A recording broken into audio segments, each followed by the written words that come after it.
শেষমেশ কবিতার আমার এই ঠকালো। হ্যাঁ, আমরা একটা সাধারণ ঘরের লোক। ও ম্যাডাম, ম্যাডাম আছে? হ্যাঁ বলুন। হ্যাঁ আসুন। বসলাম। নিচে কেন বসছেন? এই নিচেই বসি। আরে নিচে বসার কোনো দরকার নেই তো, বলুন কি বলছেন বলুন। বললাম যে আমাকে এই পদটা করবার জন্য 50,000 টাকা নিলেন। হ্যাঁ। আর আমি অন্যখানে অন্য অফিসে দেখলাম যে 30,000 টাকা আমার হয়ে যায়। আমি সাধারণত ঘরের লোক, আমার কি এই 50,000 দেখি টাকা আপনার সম্ভব? কাগজটা দেখি, আপনার কাগজটা দেখি আমি বলছি। আপনি এই কাগজটা কাকে দেখিয়েছেন? অন্য অফিসে দেখিয়েছি।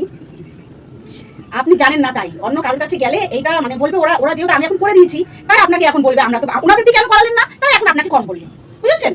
আমি তো 50,000 টাকা দিয়েছি, ওরা বললো 30,000 টাকা। তা আমাকে এখন ঠকাচ্ছেন। আমি সাধারণত ঘরের লোক, আমি সাধারণ ঘরের লোক কোনোভাবে চেষ্টা সাধ্য করে আমার ছেলেরা জোগাড় করে দিয়েছে। এখন আপনি 20,000 টাকা আমাকে ফেরত চান। টাকা আমাকে ফেরত দিচ্ছি। আপনার কাগজ আমি রেডি করে দিয়েছি, আপনার সব কমপ্লিট করে দিয়েছি, এখন আপনি বলছেন টাকা ফেরত দিতে। আমার যে যারা আপনার হয়ে খেটেছে এতদিন কাগজপত্র নিয়ে দৌড়ি করেছে তার একটা মজুরি নেই? এত মজুরি নিলে কি হয় বলেন? আমরা সাধারণ ঘরের লোক, এত মজুরি নিলে হয় না। খুব 20,000 টাকা ফেরত দেন। আমি টাকা পয়সা ফেরত দিতে পারবো না। এই আপনার কাগজ রেডি আছে, আপনি নিয়ে বাড়ি যান। কে আপনাকে বলেছে তার কাছে 20,000 টাকা চান? যান যান, আমি দিতে পারবো না। তাকে তো আমি দিই নাই টাকা ম্যাডাম, তাকে আমি টাকা তো দিই নাই, টাকা তো আপনাকে দিয়েছি। গরিবের পয়সা মেরে খেয়ে বেশি দিন চলে না, আমি চললাম, আর কোনোদিন করাবো না। যান যান যান, আর আসতে হবে না, যান।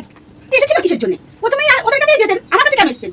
আমার কাছে এসে কাগজপত্র সব করে দিয়েছে, এখন বলছে আমার টাকা রিটার্ন দেন। মামার বাড়ি পয়সা মেরে খেয়ে কয়েকদিন খাবেন, বেশি দিন খেতে পারবেন না, আমি চললাম।